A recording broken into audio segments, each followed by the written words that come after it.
Hello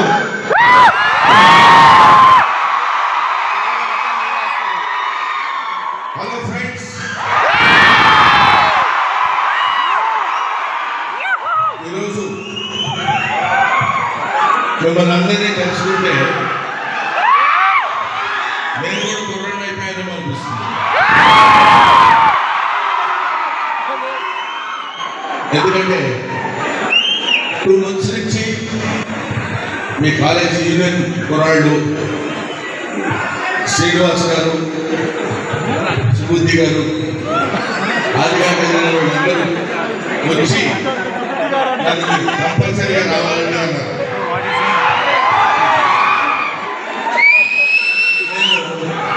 రావడానికి కొంచెం ఆలోచించాను.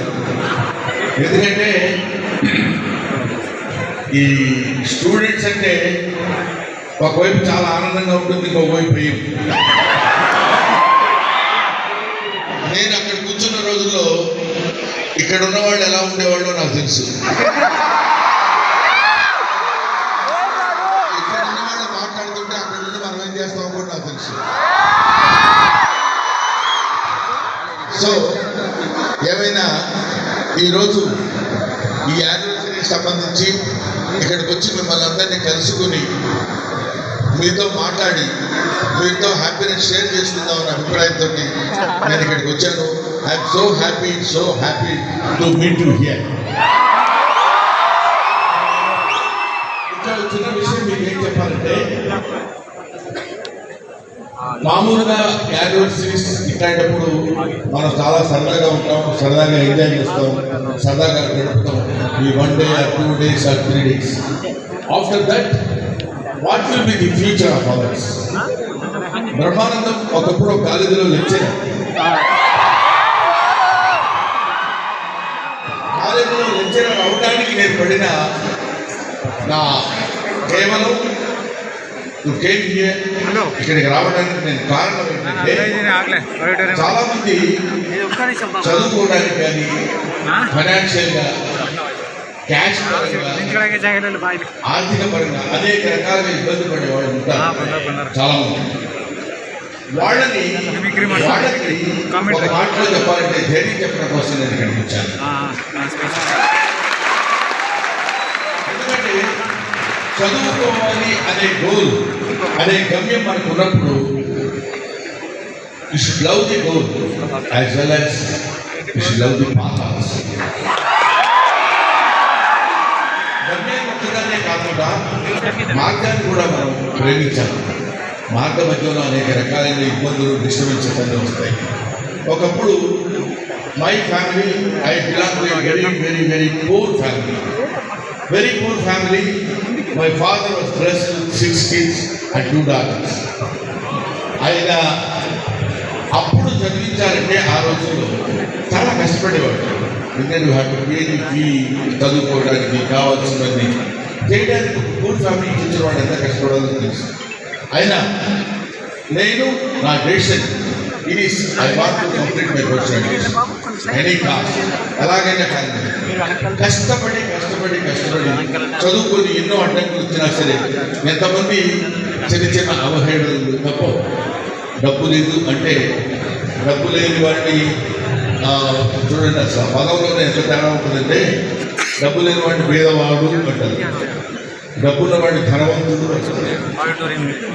వర్డింగ్లోనే తేడా ఉంటుంది, సౌండింగ్లో తేడా ఉంటుంది.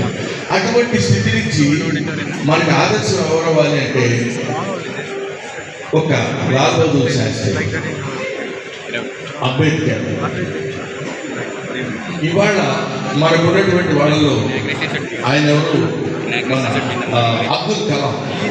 వీళ్ళందరూ కష్టపడి చదువుకుని పైకి వచ్చిన వాళ్ళు. అక్కడ రైల్వే స్టేషన్లో ఛాయ్ నమ్ముకుని పైకి వచ్చిన వాళ్ళ మోడీ. ఇలాంటి వాళ్ళందరూ ఉన్నారంటే వాళ్ళు ఎక్కడో కాంప్రమైజ్ చేయకంటే ఈ స్థితికి వచ్చేవాళ్ళు కాదు. దేరాவது ఇప్పుడు నేను చెప్పిన వాళ్ళు పొలిటీషియన్స్ కావచ్చు. అలా కాకుండా కష్టపడి ఎన్నో వాటిని అధిగమించి వచ్చేటువంటి ఫిలాసఫర్స్ ఉన్నారు మన కంట్రీలో, మన దేశంలో. అది ఒక రామకృష్ణ పరమహంస కావచ్చు, ఒక వివేకానంద కావచ్చు, లేకపోతే ఒక కృష్ణమూర్తి కావచ్చు. ఇలాంటి వాళ్ళందరూ great philosophers. they squeeze the life and draw the gist that has given to the entire human community. అటువంటి వాళ్ళు పుట్టినటువంటి నడయాడినటువంటి వాళ్ళు they belong to poor means economically but they are not intelligent people కాదు. అందువల్ల ఇక్కడ ఉన్న వాళ్ళలో ఇప్పుడు నేను అలా చదువుకుని ఎంఏ కంప్లీట్ చేసి లెక్చరర్ కంప్లీట్ చేసి లెక్చరర్గా కొన్నాళ్ళు చేసిన తర్వాత నా పరిస్థితి ఎలాగా కేవలం చదువునే కాకుండా నాకు భగవంతుడు ఇచ్చినటువంటి ఆర్ట్ కళ అనేది ఉంది కాబట్టి I want to improve that.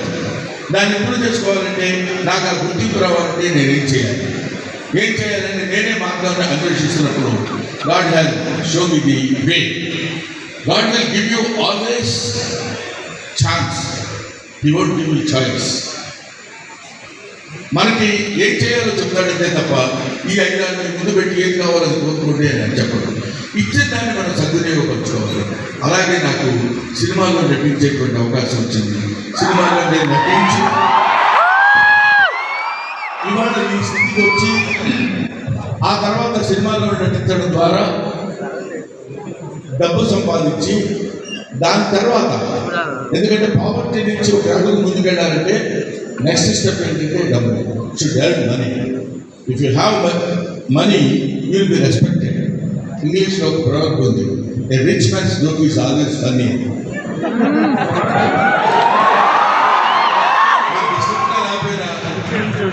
మన ప్రొఫెసర్ గారు లేకపోతే మన బాస్ ఉద్యోగం చేసేవాళ్ళ దగ్గర అటు గుళ్ళుతో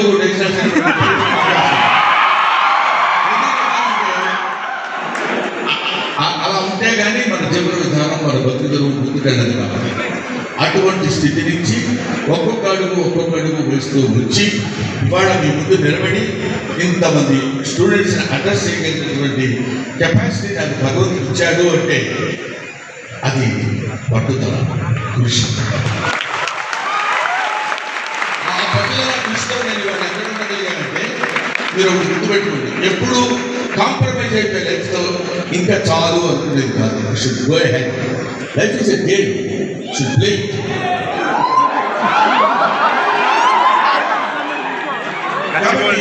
దాంతో మనం ఆడుకుంటూనే ఉండాలి. అంటే ఆడుకున్నప్పుడే తెలుగులో ఒక అందమైనటువంటి విషయం చెప్పాడు, ప్రయత్నిస్తూ మరణిస్తే అది విజయం, ప్రయత్నం విరమిస్తే అది మరణం.